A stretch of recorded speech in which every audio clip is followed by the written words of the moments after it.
Hi guys, welcome to my channel. I am Yugandha Sharma. In this video, I am going to discuss problem number 5 in budget costing. Let us see the problem. The cost of an article at a capacity level of 1000 units is given under A below. For a variation in capacity above or below the level, the individual expenses vary as indicated in B below. At capacity level 1000 units కి ఒక ఆర్టికల్ని తయారు చేయడానికి మనకి ఇక్కడ కాలం ఏలో cost అనేది ఇచ్చున్నారు. Next కాలం below ఆ కాస్ట్ వచ్చి పర్సంటేజ్ ఆఫ్ వేరియేషన్ అనేది మనకి ఇచ్చున్నారు. వేరియస్ కాస్ట్స్ ఇక్కడ పర్టికులర్స్ కాలంలో మనకి ఇచ్చున్నారు. ఫస్ట్ చూడండి మెటీరియల్ అనేది 100% వేరియింగ్ అని చెప్పున్నారు. Next labour 100% varying. Next power 25% fixed. ఇక్కడ చూసినట్లయితే మెటీరియల్ అండ్ లేబర్ అనేది ఫుల్గా వేరియింగ్ అని ఇచ్చాడు, అంటే వేరియబుల్ కాస్ట్. నెక్స్ట్ పవర్ చూసినట్లయితే పోర్షన్ వచ్చి ఫిక్స్డ్ అండ్ అనదర్ పోర్షన్ వచ్చి వేరియబుల్. 25% ఫిక్స్డ్ అని ఇచ్చాడు, అంటే 75% అనేది వేరియబుల్. నెక్స్ట్ రీపేర్స్ కూడా 25% ఫిక్స్డ్, 75% అనేది బ్యాలెన్స్ వచ్చి వేరియబుల్. నెక్స్ట్ స్టోర్స్ అనేది 100% వేరియింగ్, అంటే ఈ స్టోర్స్ కూడా variable cost. Next inspection expense చూడండి, 75% ఫిక్స్డ్ అని ఇచ్చినాడు, అంటే బ్యాలెన్స్ 25% అనేది వేరియబుల్. నెక్స్ట్ డిప్రిషియేషన్ అనేది 100% ఫిక్స్డ్ అని ఇచ్చాడు, అంటే డిప్రిషియేషన్ అనేది fixed cost 100%. Next administration over head 75% fixed, అంటే బ్యాలెన్స్ 25% అనేది variable. Next selling over head 50% fixed, అంటే బ్యాలెన్స్ 50% అనేది వేరియబుల్. ఇక్కడ power and repairs and inspection and administration over head and selling over head ఇవంతా పార్ట్ పోర్షన్ వచ్చి fixed, part portion వచ్చి variable అని మనకి పర్సంటేజ్తో మెన్షన్ చేస్తున్నారు, అంటే ఇవి సెమీ వేరియబుల్ కాస్ట్ అని కన్సిడర్ చేసుకుంటాం. డిప్రిషియేషన్ అనేది 100% ఫిక్స్డ్ కాబట్టి ఫిక్స్డ్ కాస్ట్గా కన్సిడర్ చేసుకుంటాం. మెటీరియల్, లేబర్ అండ్ స్టోర్స్ ఈ మూడు వచ్చి 100% వేరియబుల్ కాబట్టి వేరియబుల్ కాస్ట్గా కన్సిడర్ చేసుకుంటాం. Next cost per unit is rupees 10.74. Prepare flexible budget operating at 800 unit capacity and 1200 unit capacity showing unit cost of the product. మనకి ఇచ్చిన data అనేది 1000 units capacity లెవెల్కి ఈ కాస్ట్ అంతా మనకి ఇచ్చున్నారు. మనల్ని 800 unit capacity and 1200 unit capacity లెవెల్కి మనం ఫిక్స్డ్ బడ్జెట్ని ప్రిపేర్ చేయబడి ఉన్నాడు. అది సొల్యూషన్ చూద్దాం ఎలా ప్రిపేర్ చేస్తామని. ఫ్లెక్సిబుల్ బడ్జెట్ ఫస్ట్ పర్టికులర్స్ కాలం, నెక్స్ట్ కెపాసిటీ లెవెల్స్. మనకి ఇచ్చిన కెపాసిటీ లెవెల్ అనేది 1000 యూనిట్స్, మనల్ని ప్రిపేర్ చేయమనింది 800 యూనిట్స్ అండ్ 1200 యూనిట్స్. ప్రతి కెపాసిటీ లెవెల్కి పర్ యూనిట్ అండ్ టోటల్ కాలం అనేది మనం డ్రా చేసుకుంటాం. ఫస్ట్ వేరియబుల్ కాస్ట్ని ఎంత చేసుకుంటాం. వేరియబుల్ కాస్ట్ 100% అనేది మనకి ఈ 3 కాస్ట్ మాత్రమే ఇచ్చున్నాడు, మెటీరియల్, లేబర్ అండ్ స్టోర్స్. మనకి 1000 యూనిట్ కెపాసిటీ లెవెల్కి ఇచ్చున్నారు, 5000, 3000 అండ్ 200 అనేది ఈ 3 కాస్ట్లకి ఇచ్చున్నారు. దీన్ని బేస్ చేసుకొని మనం వేరియబుల్ కాస్ట్ పర్ యూనిట్ అనేది ఫైండ్ అవుట్ చేస్తాం. చూడండి, 5000 డివైడెడ్ బై 1000 యూనిట్స్ చేస్తే మనకి 5 పర్ యూనిట్ అనేది మెటీరియల్ కాస్ట్ పర్ యూనిట్ వస్తుంది. Next 3000 value divided by 1000 units చేస్తే మనకి లేబర్ పర్ యూనిట్ అనేది 3 వస్తుంది. Next 200 rupees divided by 1000 units చేస్తే మనకి 0.2 పర్ యూనిట్ అనేది స్టోర్స్ వేరియబుల్ కాస్ట్ వస్తుంది. ఈ వేరియబుల్ కాస్ట్ పర్ యూనిట్ అనేది ఏ కెపాసిటీ లెవెల్కైనా కాన్స్టెంట్గానే ఉంటుంది మనకు తెలుసు. అందుకే 800 units capacity level and 1200 units capacity level కూడా ఈ వేరియబుల్ కాస్ట్ పర్ యూనిట్ అనేది మనము సేమ్ కన్సిడర్ చేసుకున్నాం. 5, 3 అండ్ 0.2, ఇక్కడ కూడా 5, 3 అండ్ 0.2. ఈ పర్ యూనిట్ వేరియబుల్ కాస్ట్ని బేస్ చేసుకుని వేరియబుల్ కాస్ట్ ఇన్ టోటల్ అమౌంట్ని మనం ఇక్కడ 800 యూనిట్స్ అండ్ 1200 యూనిట్స్కి ఈజీగా ఫైండ్ అవుట్ చేసుకుంటాం. ఇక్కడ చూడండి, మెటీరియల్కి 5 per unit variable cost into 800 units multiply చేస్తే మనకి 4000 అనేది వేరియబుల్ కాస్ట్ ఇన్ టోటల్ వస్తుంది. నెక్స్ట్ లేబర్ చూడండి, 3 per unit variable cost into 800 units multiply చేస్తే మనకి 2400 వేరియబుల్ కాస్ట్ ఇన్ టోటల్ వస్తుంది. నెక్స్ట్ స్టోర్ చూడండి 0.2 variable cost per unit into 800 units multiply చేస్తే మనకి 160 అనేది వేరియబుల్ కాస్ట్ ఇన్ టోటల్ అనేది వస్తుంది.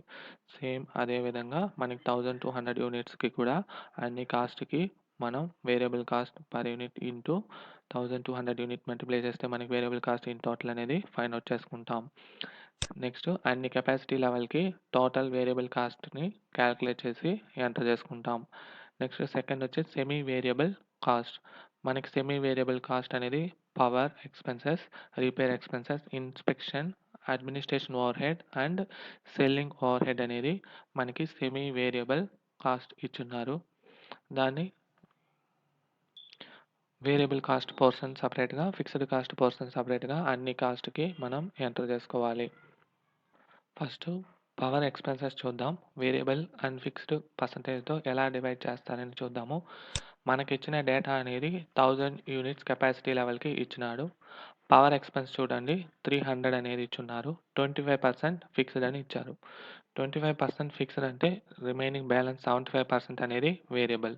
అంటే ఈ 300 ఇంటూ 25% మనం కాలిక్యులేట్ చేస్తే ఫిక్స్డ్ అనేది మనకొస్తుంది. అదే ఇక్కడ ఎంటర్ చేసాం. ఫిక్స్డ్ అనేది ఈ 1000 యూనిట్స్ కెపాసిటీ లెవెల్‌కి రూ. 75 అనేది ఎంటర్ చేసాం. నెక్స్ట్ సేమ్ 300 ఇంటూ 75% వేరియబుల్ మనం మల్టిప్లై చేస్తే మనకి వేరియబుల్ కాస్ట్ 225 అనేది వస్తుంది. ఇది 1000 యూనిట్స్ కెపాసిటీ లెవెల్ కాబట్టి ఈ 1000 యూనిట్స్ కెపాసిటీ లెవెల్ కాలమ్‌లో ఎంటర్ చేసుకుంటాం. నెక్స్ట్ పర్ యూనిట్ కాస్ట్ అనేది ఎలా కాలిక్యులేట్ చేస్తామో చూడండి. ఇక్కడ మనం ఫైండ్ ఔట్ చేసిన ఈ variable cost 225 divided by 1000 units కాబట్టి డివైడెడ్ బై 1000 ఎంటర్ చేస్తే మనకి పర్ యూనిట్ వేరియబుల్ కాస్ట్ 0.225 అనేది వస్తుంది. Next fixed cost per unit కూడా సేమ్ అదే విధంగా 75 వాల్యూ డివైడెడ్ బై 1000 యూనిట్స్ చేస్తే మనకి 0.075 అనేది వస్తుంది. వేరియబుల్ కాస్ట్ పర్ యూనిట్ అనేది ఏ కెపాసిటీ లెవెల్‌కైనా కాన్స్టెంట్‌గా ఉంటుంది మనకు తెలుసు. 0.225 అనేది ఈ 800 యూనిట్స్ కెపాసిటీ లెవెల్‌కి కూడా ఎంటర్ చేసుకుంటాం. నెక్స్ట్ అండ్ 1200 యూనిట్స్ కెపాసిటీ లెవెల్‌కి కూడా ఎంటర్ చేసుకుంటాం. ఇక్కడ చూడండి 0.225 ఇంటూ మనకి ఈ కెపాసిటీ లెవెల్ అనేది 800 యూనిట్స్ కాబట్టి 800 యూనిట్స్‌తో మల్టిప్లై చేస్తే మనకి 180 అనేది వేరియబుల్ కాస్ట్ ఇన్ టోటల్ వస్తుంది. అది ఎంటర్ చేసుకున్నాం. నెక్స్ట్ సేమ్ అదే విధంగా 1200 యూనిట్స్‌కి కూడా 0.225 ఇంటూ 1200 యూనిట్స్ మల్టిప్లై చేస్తే మనకి 270 అనేది ఈ వేరియబుల్ కాస్ట్ వాల్యూ వస్తుంది. అది ఎంటర్ చేసుకున్నాం. నెక్స్ట్ ఇక్కడ 1000 యూనిట్ కాలిక్యులేట్ చేసిన 75 అనేది fixed cost in total. Fixed cost in total అనేది ఏ కెపాసిటీ లెవెల్‌కైనా కాన్స్టెంట్‌గా ఉంటుంది. ఫిక్స్డ్ కాస్ట్ పర్ యూనిట్ మాత్రమే చేంజ్ అవుతుంది. ఫిక్స్డ్ కాస్ట్ ఇన్ టోటల్ అనేది ఏ కెపాసిటీ లెవెల్‌కైనా కాన్స్టెంట్‌గా ఉంటుంది కాబట్టి ఇక్కడ 800 యూనిట్స్ కెపాసిటీ లెవెల్ కూడా సేమ్ 75 ఎంటర్ చేసుకున్నాం. 1200 యూనిట్స్ కెపాసిటీ లెవెల్‌కి కూడా సేమ్ 75 అనేది ఎంటర్ చేసుకున్నాం. పర్ యూనిట్ ఫిక్స్డ్ కాస్ట్ మాత్రమే చేంజ్ అవుతుంది. ఇక్కడ చూడండి 75 డివైడెడ్ బై ఇది 800 యూనిట్స్ కాబట్టి 800తో డివైడ్ చేస్తే మనకొచ్చేది 0.093 per unit fixed cost at 800 units capacity level. Same అదేవిధంగా 1200 యూనిట్స్ కెపాసిటీ లెవెల్‌కి ఫైండ్ ఔట్ చేస్తాం చూడండి. రూ. 75 డివైడెడ్ బై 1200 యూనిట్స్ డివైడ్ చేస్తే మనకొచ్చేది 0.0625 అనేది fixed cost per unit at 1200 unit capacity level. Same ఇక్కడ మనము పవర్ కాస్ట్‌కి ఎలా వేరియబుల్ అండ్ ఫిక్స్డ్ పోర్షన్‌ని పర్సెంటేజ్‌ని బేస్ చేసుకొని ఇక్కడ డివైడ్ చేసి variable and fixed in total and variable and fixed cost per unit అనేది కాలిక్యులేట్ చేస్తామో అన్ని ఎక్స్‌పెన్సెస్‌కి కూడా సేమ్ అదే ప్రాసెస్‌లో కాలిక్యులేట్ చేసి ఎంటర్ చేసుకుంటాం. Next semi variable cost in total అనేది అన్ని కెపాసిటీ లెవెల్‌కి ఫైండ్ ఔట్ చేసి ఎంటర్ చేసుకుంటాం. నెక్స్ట్ థర్డ్ వన్ వచ్చి ఫిక్స్డ్ కాస్ట్. ఫిక్స్డ్ కాస్ట్‌లో మనకి డిప్రిషియేషన్ మాత్రమే ఇచ్చున్నాడు. అది 1000 అని వాల్యూ ఇచ్చున్నాడు. ఈ డిప్రిషియేషన్ ఫిక్స్డ్ కాస్ట్ అనేది ఫిక్స్డ్ కాస్ట్ ఇన్ టోటల్ అనేది ఏ కెపాసిటీ లెవెల్‌కైనా కాన్స్టెంట్‌గా ఉంటుంది మనకు తెలుసు కాబట్టి, at 800 level capacity level and 1200 capacity లెవెల్‌కి కూడా ఆ 1000 అనేది ఎంటర్ చేసుకుంటాం. ఫిక్స్డ్ కాస్ట్ పర్ యూనిట్ మాత్రమే చేంజ్ అవుతుంది. ఇక్కడ చూడండి 1000 యూనిట్ కెపాసిటీ లెవెల్‌కి ఈ 1000 fixed cost value divided by 1000 units చేస్తే మనకు 1 అనేది వస్తుంది. అది ఇక్కడ fixed cost per unit at 1000 unit capacity లెవెల్‌కి ఎంటర్ చేసుకున్నాం. నెక్స్ట్ 800 యూనిట్ కెపాసిటీ లెవెల్‌కి చూడండి. ఈ 1000 fixed cost in total value divided by 800 units కాబట్టి ఇది 800తో డివైడ్ చేస్తే మనకి 1.25 అనేది వచ్చింది. ఇది fixed cost per unit at 800 unit capacity level. Next ఇక్కడ లాస్ట్‌లో చూడండి 1200 యూనిట్ కెపాసిటీ లెవెల్‌కి ఫిక్స్డ్ కాస్ట్ పర్ యూనిట్ ఎలా క్యాలిక్యులేట్ చేస్తామో చూడండి. ఈ ₹1000 వాల్యూ డివైడెడ్ బై 1200 యూనిట్స్ కాబట్టి 1200తో డివైడ్ చేస్తే మనకి ఫిక్స్డ్ కాస్ట్ పర్ యూనిట్ 0.833 అనేది వచ్చింది. అది ఫైండ్ ఔట్ చేసాం. Next fixed cost in total column అనేది మనం ఎంటర్ చేసుకుంటాం. లాస్ట్‌లో టోటల్ కాస్ట్‌ని ఫైండ్ ఔట్ చేస్తాం. First one variable cost, next semi variable cost and fixed cost ఈ మూడిటి యొక్క టోటల్‌ని ఇక్కడ లాస్ట్‌లో ఎంటర్ చేసుకుంటాం. అండ్ అట్ అన్ని కెపాసిటీ లెవెల్‌కి ఎంటర్ చేసుకుంటాం. ఇక్కడ ఈ ప్రాబ్లమ్ మీరు గమనించినట్లయితే cost per unit is rupees 10.74 అని ఇచ్చినాడు. మనకిచ్చిన కెపాసిటీ లెవెల్ అనేది 1000 యూనిట్స్ కెపాసిటీ లెవెల్. ఇక్కడ మీరు గమనించినట్లయితే మనం ఫ్లెక్సిబుల్ బడ్జెట్‌లో 1000 యూనిట్స్ కెపాసిటీ లెవెల్‌లో కాస్ట్ పర్ యూనిట్ 10.74 అనేది లాస్ట్‌లో మనకొచ్చుంటుంది. నెక్స్ట్ 1000 యూనిట్స్ కెపాసిటీ లెవెల్‌కి మనకి టోటల్ కాస్ట్ వాల్యూ ఎంత ఇచ్చినాడో చూడండి 10,740. సేమ్ ఇదే 10,740 అనేది మనకి 1000 యూనిట్స్ కెపాసిటీ లెవెల్‌కి లాస్ట్‌లో మనకి ఈ వాల్యూ అనేది వచ్చుంటుంది. Total cost value. ఈ ప్రాబ్లమ్‌లో మనం నేచర్ ఆఫ్ కాస్ట్‌ని బేస్ చేసుకొని ఫ్లెక్సిబుల్ బడ్జెట్‌ని ఎలా ప్రిపేర్ చేయాలని నేర్చుకున్నాం. దీంతో ఈ ప్రాబ్లమ్ నంబర్ 5 కంప్లీట్ అయింది. మీకు నా క్లాస్ నచ్చినట్లయితే లైక్ చేయండి, షేర్ చేయండి అండ్ సబ్స్క్రైబ్ చేయండి. With this we end up the session. Will continue the remaining problems in next session. Thank you for watching my video.